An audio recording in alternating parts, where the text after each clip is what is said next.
To start the inspection, you're going to pull the 1800 out and you will review it for any discrepancies and to check if the discrepancies existing are corrected.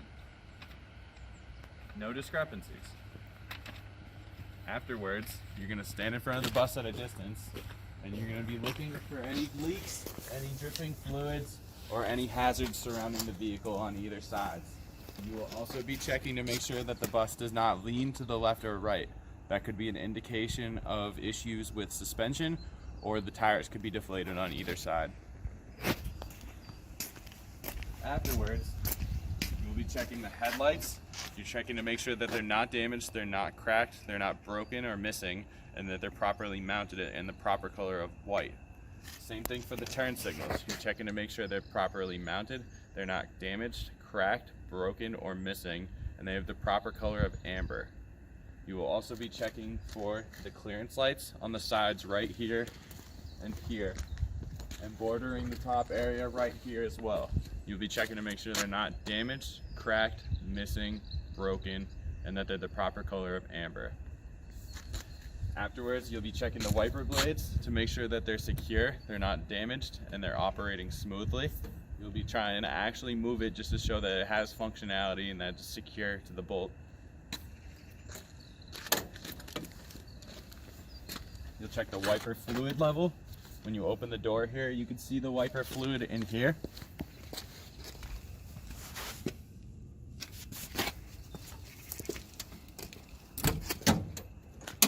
Afterwards, you're checking the windshield for cleanliness, illegal stickers, obstructions, damage to the glass. You're checking essentially to make sure that you can actually see through the windshield and that there's no issues if you started driving obstructing your view. You're checking the mirrors and the mirror brackets for damage, unsecure mounts, and loose fittings. The brackets are going to be encasing the mirrors on the sides right here and will be holding the mirror in place if you needed to adjust it. Okay, so we're going to be inspecting the side of the bus. We're going to skip past the door because we're going to include that when we do the internal inspection. First, you're going to be checking along the length of the bus for the reflectors, making sure that they're secure, there's no damage, they're properly mounted, and they're the proper color of amber. You're checking to make sure all along the bus that the reflective tape is secure, there's no damage to it, there's nothing obstructing reflection of the tape, and it's all there. It should be lining the entire length of the bus. You'll also be checking all of the windows to make sure they're all properly mounted, they're all secured. There's no visible damage to them, no cracks, and they should not have excessive dirtiness either. From there, we're going to be checking the fuel door. We're going to be checking for operability. We're going to be checking to make sure the door actually works. It's hinged and secured as well. And we're going to be checking the fuel cap. You want to check to make sure that the fuel cap is secure and there's no physical damage to it. It should not be leaking any gas. Afterwards, we're checking the battery compartment. We're going to be ensuring it's secure, the connections are tight, the cell caps are present, and the battery connections should not show any sign of excessive corrosion. So during the inspection, he may ask you to pull this out so you're aware. For now, I'm going to show you from here. So this is the batteries right here. The cell caps are these yellow components at the very top of the battery, and the connections are the physical connections of the wires to the battery caps. You're checking to make sure that all the wires are not frayed, they're not damaged, and there's no strayed wires in there. And like I said, the yellow caps being present, there should be no signs of excessive corrosion, and you want to make sure there's no leaking as well. From there, we're going to be inspecting the tires. So to remember, the main components that you're checking for the tires and the physical rubber is IDC. That means inflation, depth, and condition. Normally you would be using a tire gauge to check your inflation on this, but you want to physically show during the inspection that there is no signs of leakage and it's not a flat tire. For tread depth, it should be 4/32 on the steering axle, which is our front tire, and then any other tires would be 2/32. So the back tire should be 2/32 and the spare tire underneath. You're going to check that the tread is evenly worn. There's no cuts or damage to the tread or the sidewalls. No re-grooved, recapped, or retreaded tires on front axle. That means that the tire shouldn't be carved out to create more tread in it. It should just have the normal tread that the tire was created with. You're going to be inspecting the rims for damage, cracks, dents, and illegal welds. There can't be any welds of repair on these rims. You're going to look for rust trails to indicate that there is no signs of looseness around the wheel with the rim. Then you'll be checking that all lug nuts are present, free of cracks and distortions, and they're showing no signs of looseness such as rust trails or shiny heads. So you want to make sure that there isn't any stripped threads on any of these lug nuts right here.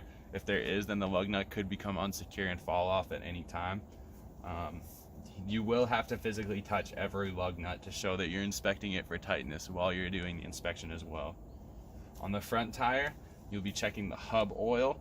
During the inspection, they might ask you to take off the cap, but generally they don't. There should be oil in here. You want to be checking to make sure that this is secured on. You'd be checking to make sure that it's bolted in and the cap is secure as well with no oil leaking out the side. You will be checking the valve stem. You want to make sure that the valve stem is secure. There's no missing caps, no damage, and no leaks. If you could hear air hissing out of this, that means there's air leaking from it.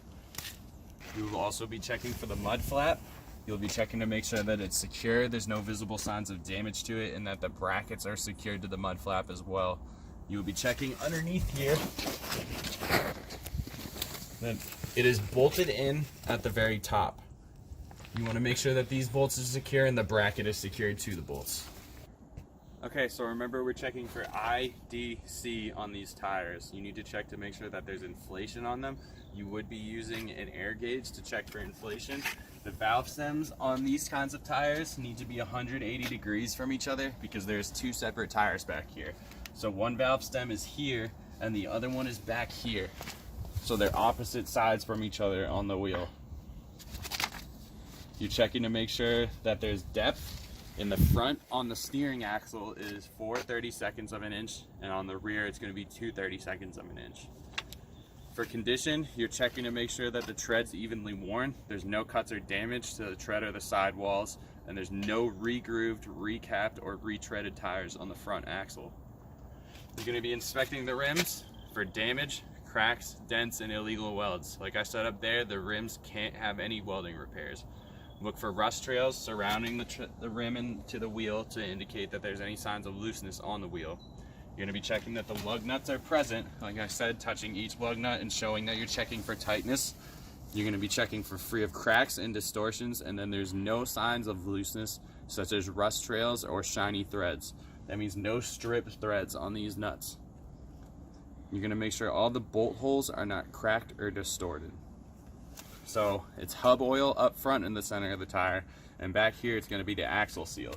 You're going to be checking the axle seal for leaks in general on it, and that it's bolted in and secured. Because of the fact that there's two tires back here, you're going to be checking in between the tires for obstructions. There should be nothing in between the tires. In that area there are spacers keeping the wheels apart.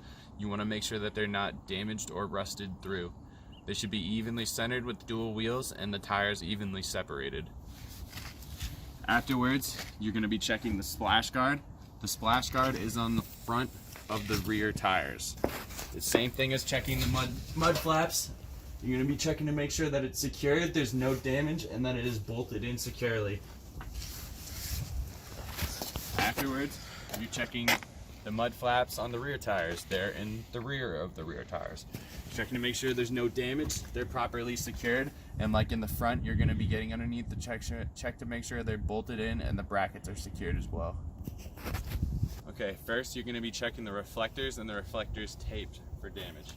The reflectors should be red on the rear, and you want to make sure that the reflective tape is not damaged. It's lining everywhere it should be, so lining the edges of the bus right here and lining the emergency exit as well. Afterwards, you're going to be checking and verifying each light is properly connected, mounted, secured, no cracks, and no visible signs of damage. So you're going to be checking also to make sure it's the proper color. So the turn signals should be amber, the brake lights should be red, the reverse lights should be white, the running tail lights should be red, and the clearance lights should be red.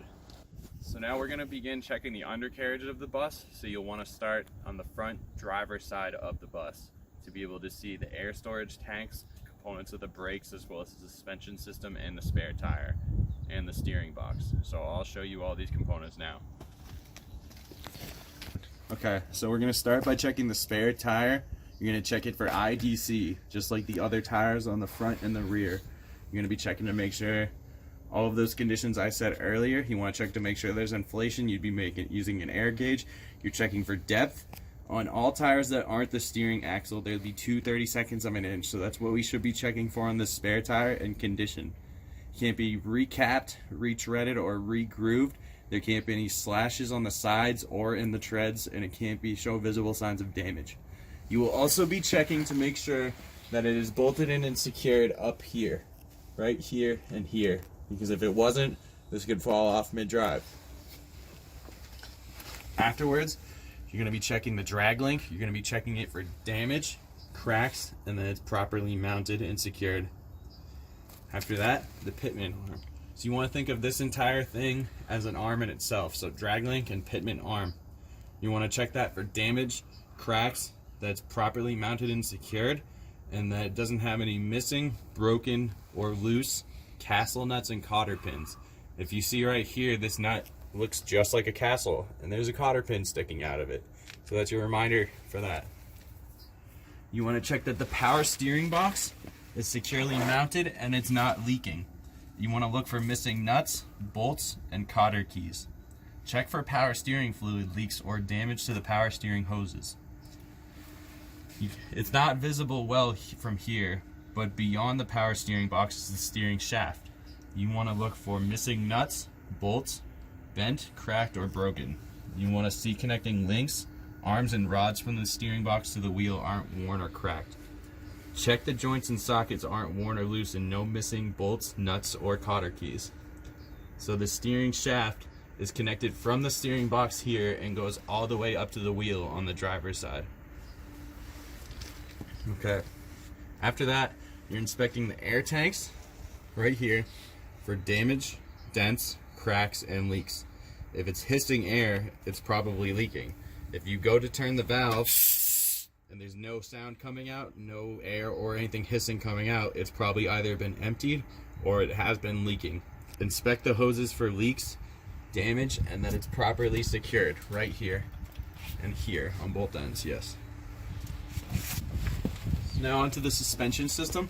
We're going to be checking the shock absorbers for security and leaks. You want to check to make sure that the power steering lines are secured coming out of the side of the shock absorber. You want to make sure that there's no frays, no damage, and there's no power steering fluid leaking from there. After that, you're checking the leaf spring hanger. That is this thing where the leaf spring will be hanging from. You want to check to make sure that there's no cracks, dents, missing bolts, or damaged bushings. Bushings are what are holding in the leaf spring to the leaf spring hanger. It should be checked at each point where it's secured to the frame. So right here where it's secured to the frame, and also to the axle, which would be where it's held on by the U-bolts right here on the axle. After that, you want to check the U-bolts themselves.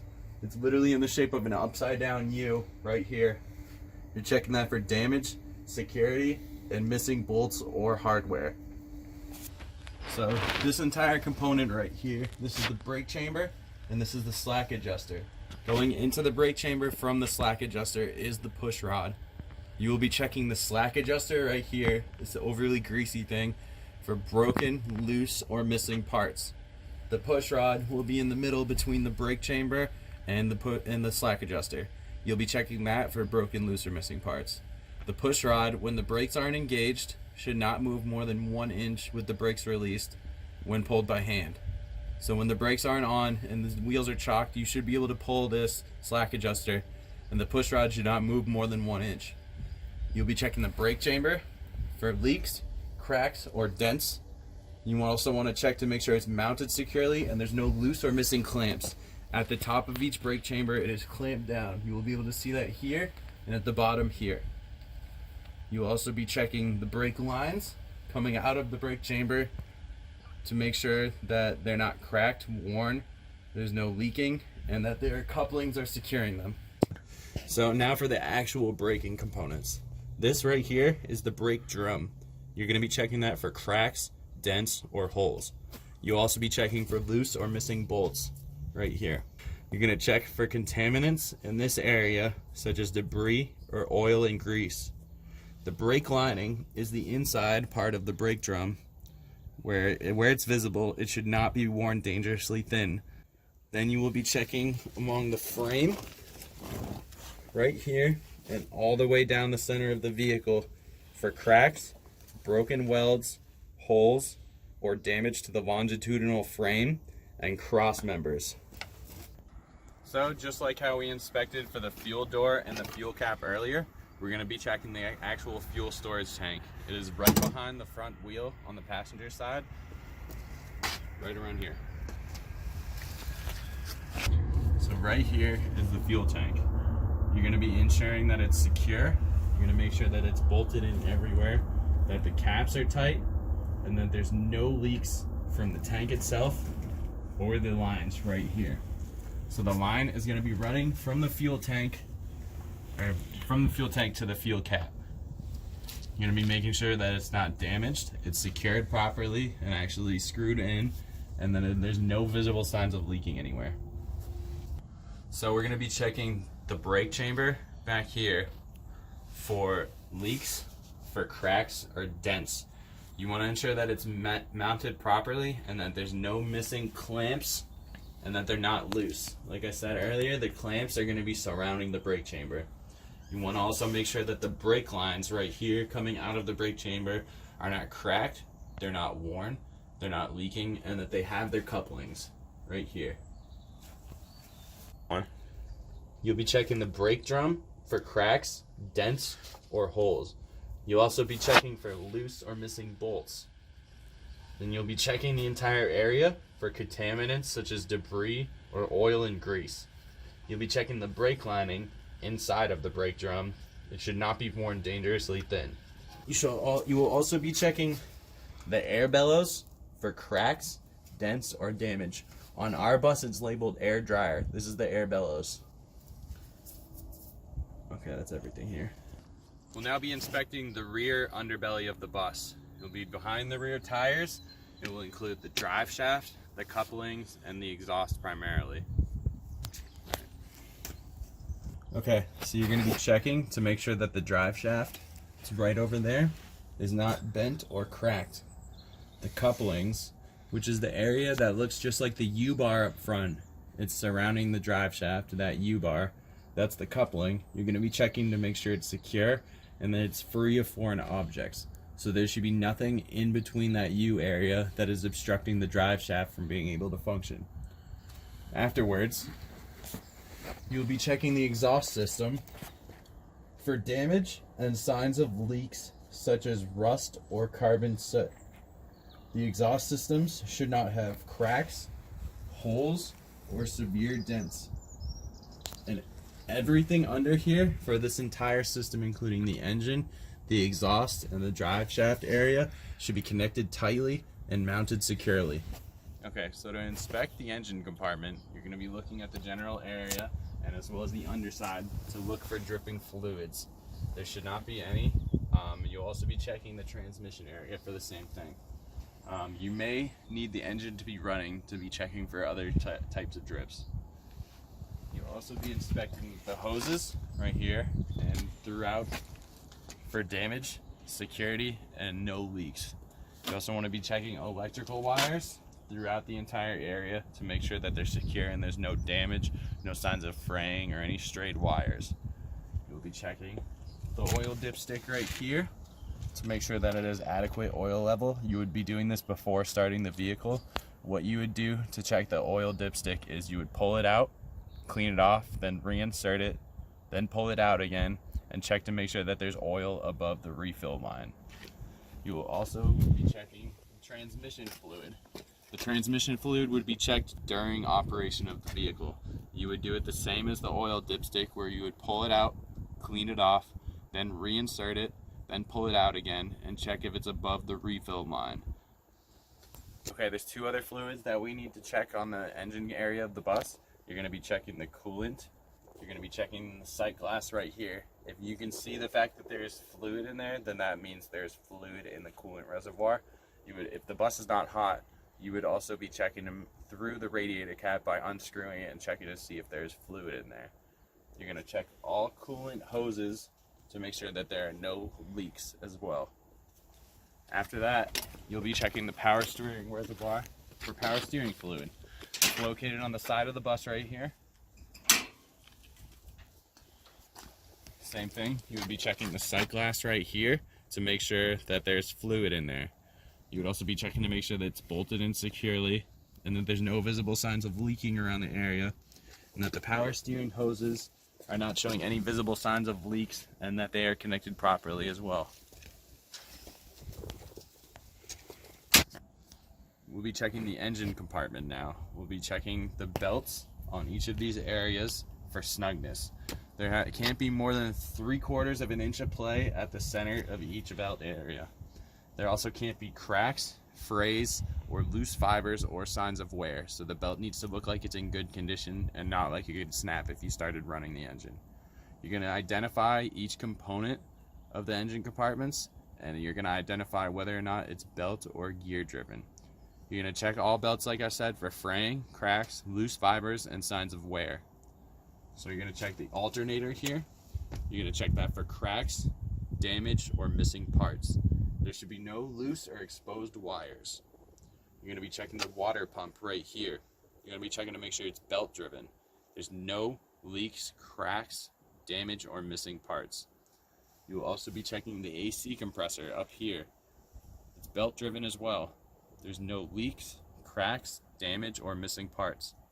So for belt driven areas, you will be checking the alternator, the water pump, and the AC compressor, all surrounded by a belt in case you forget.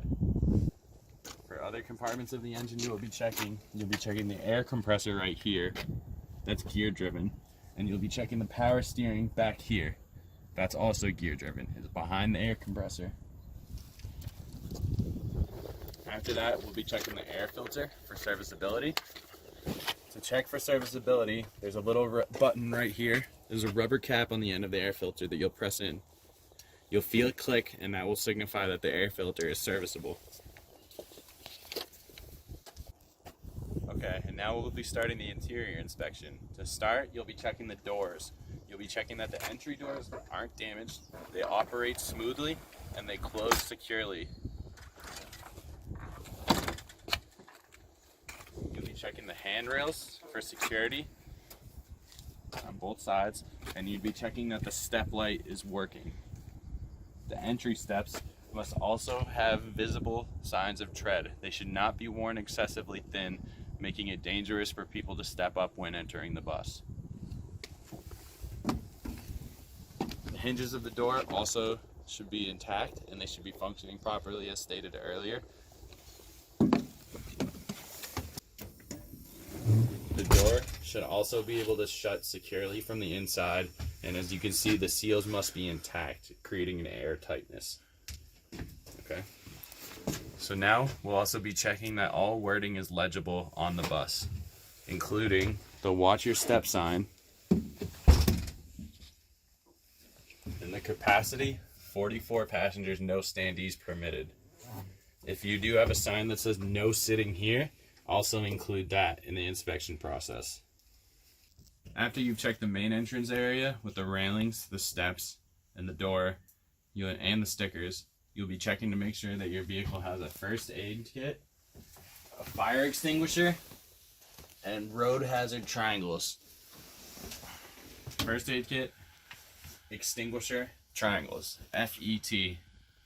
So after inspecting the main entrance area, you're going to be checking all the seats to make sure that there's no damage to them and that they're all secured properly. You'll check down the line for that. And you will identify all of the emergency exits that we have on the bus. There should be 7 in total.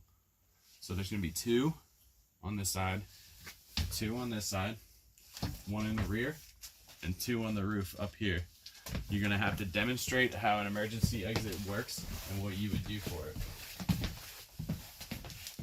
What you would do is open this latch right here, and the alarm should go off, as you can hear by that buzzing in the background. And you would shut it. Now we're going to be checking the driver's seat. First, you'll check the seat belt. You'll check to make sure that the seat belt adjusts properly. It's securely mounted right here. It adjusts as shown while I was putting it on, and then it latches properly here. It should be able to click into the buckle. The belt itself should also be not ripped or frayed. Afterwards, you want to check your seat to make sure that your seat is secure and that it's secure and held down properly. Okay, now we're going to be running through the engine's controls. You'll turn the battery to on, and you'll run through each of these. Turn signals. Right side. Left side. Headlights. High beams. And then hazards. You will have someone outside inspecting to make sure that all of these lights are operating properly. You'll also be checking for brake lights and reverse lights. While you're in the driver's seat, you're going to be checking the windshield and the mirrors just like you would before to make sure that there's no cracks, no damage, no dirtiness, and no illegal stickers. You want to have no obstructions blocking your view while operating the bus. You'll also be checking the windshield and the windshield wiper fluid to make sure that these both operate properly. You'll also be checking the heater and the defroster of the bus to make sure that they're operating properly. Because if you're driving this during times of cold, you want to make sure that the defrosters work properly so your view isn't obstructed in the windshield. You'll be checking the heater and the defroster to make sure that both of them are functioning properly. Okay. Now we'll be going through the procedures for a safe engine start. First, you're going to have your seatbelt on before operating this vehicle. You will turn the key to right for the battery on position, and you will wait for every gauge to run through and return to where they normally should. The temperature gauge should come to the temperature gauge should come to normal range gradually. The oil pressure gauge should come to normal seconds after the start. The ammeter and the voltmeter, they should be running in the normal range. And the air gauges, right here and right here, should build from 50 to 90 psi within 3 minutes, and then to 90 to 120 psi. After all gauges, warning lights, and sounds have normalized, the vehicle is safe to start. You want to wait until the wait to start light is turned off as well. You put your foot on the brake, you'll turn the key and start the engine.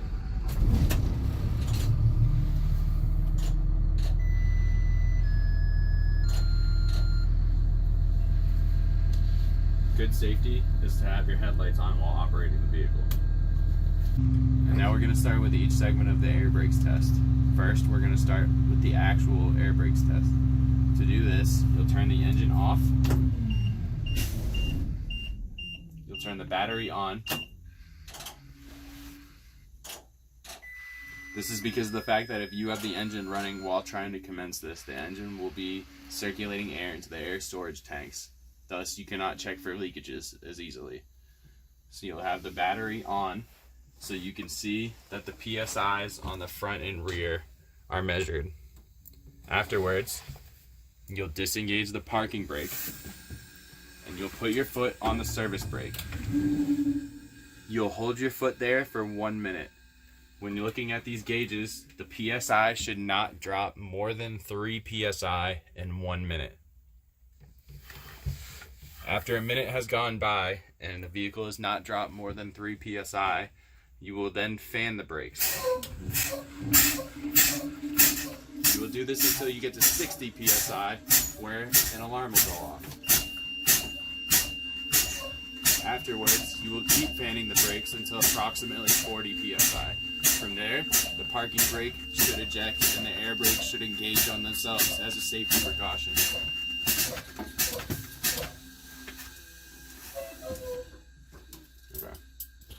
So I'm going to start it. I'm just going to build up PSI, and then we'll do the next parts. So now we'll be testing the second and third segments of our air brakes test. The first will be the parking brake. This is to test the efficiency of the actual parking brake.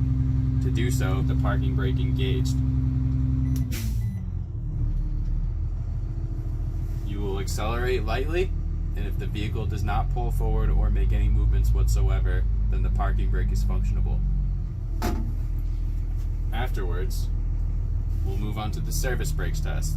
This test will test the actual functionality of the service brakes and their efficiency. What you would do is you would disengage the parking brake, you would put your foot on the service brake, put the vehicle in drive, and then pull forward 5 miles per hour. Afterwards, you'll put your foot on the service brake to engage it and stop the vehicle. The vehicle should not make any sounds that sound like grinding or any type of mechanical issues, and the vehicle should not lean to either side, indicating that there's something wrong with the suspension or actual braking of the vehicle.